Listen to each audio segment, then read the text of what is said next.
a rubber mallet, wire cutters and wire connecting tools. I think that's all I'm going to need anyway, because the tape measure is already included in the box. I'm going to do a secondary tape measure just in case. The kit does come with a spanner, an Allen key, or a hex key shall I call it. Allen key is a brand name.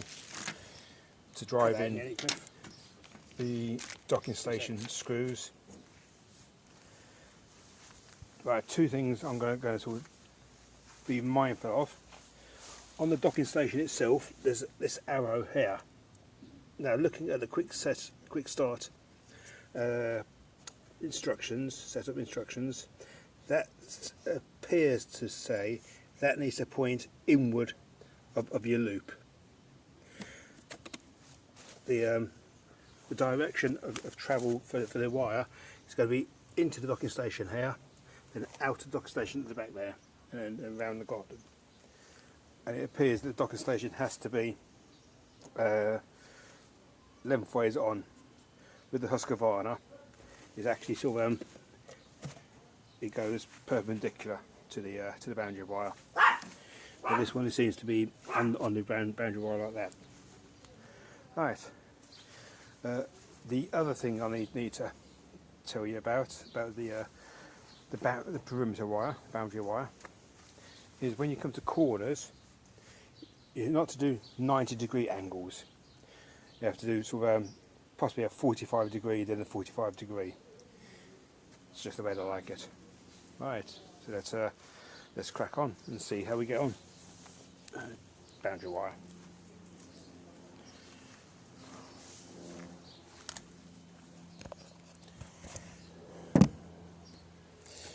God knows what that's showing.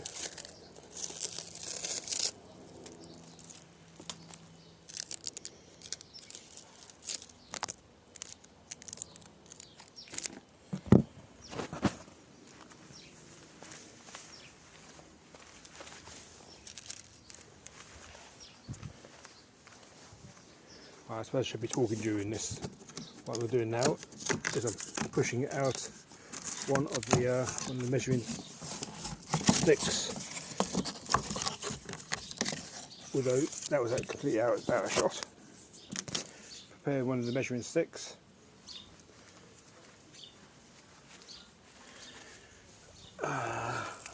Put that there. That's very handy, isn't it? There we go. 35 degrees, so 30 it'll be there. So let's get some pegs.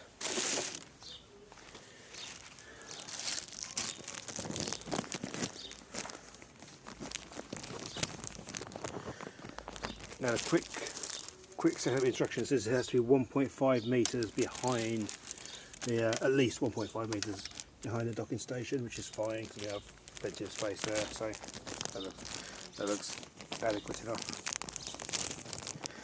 I mean, I'm lucky that I've got this this little hole into my shed, which is where I'm going to run me power cable. That is probably sort of some information you might need. So you do need to have, obviously, a pinned 3-pin socket that you can connect the automower to. Mine's in my garden shed.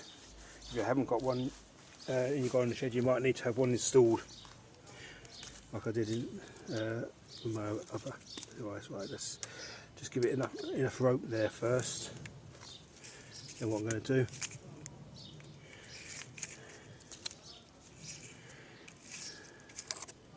start off, put that there.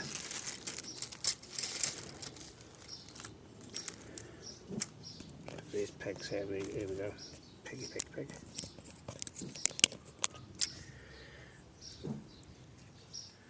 Right, so the first peg is going to go in there. Let's get me a rubber mallet.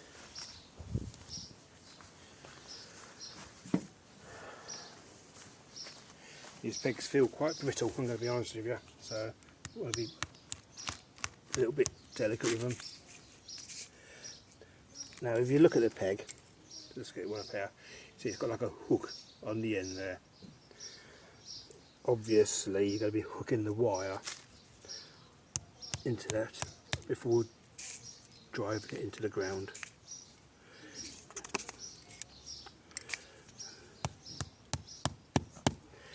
Right, lovely.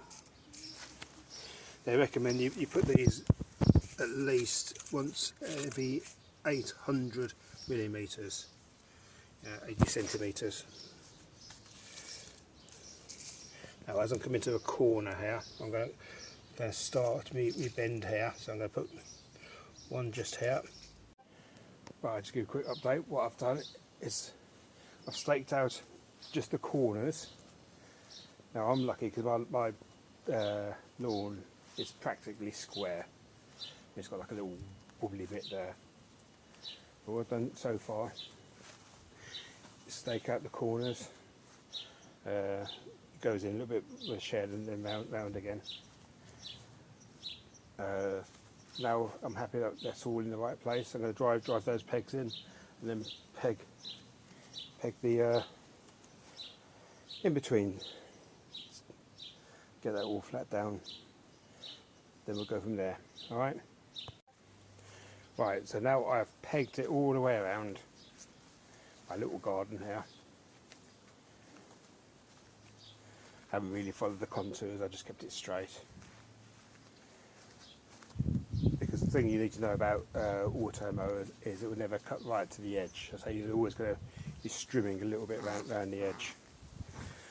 And the other thing I'd say about my garden is because the whole of my lawn is actually enclosed in it. There's some sort of border, either whether it's a cement street or the wooden things over there, wooden flower beds. Then I'm not really too fussed at the guide wire, because the boundary will bash it out anyway. Right, so anyway, I've gone all the way around it, and now we're back to the docking station. I've just turned it upside down. Right, you've got these things here on it, F and B, S1 and S2. It's time to actually consult the manual now. So I'm not all great after all. I'm going to check the manual. Alright, back in a sec.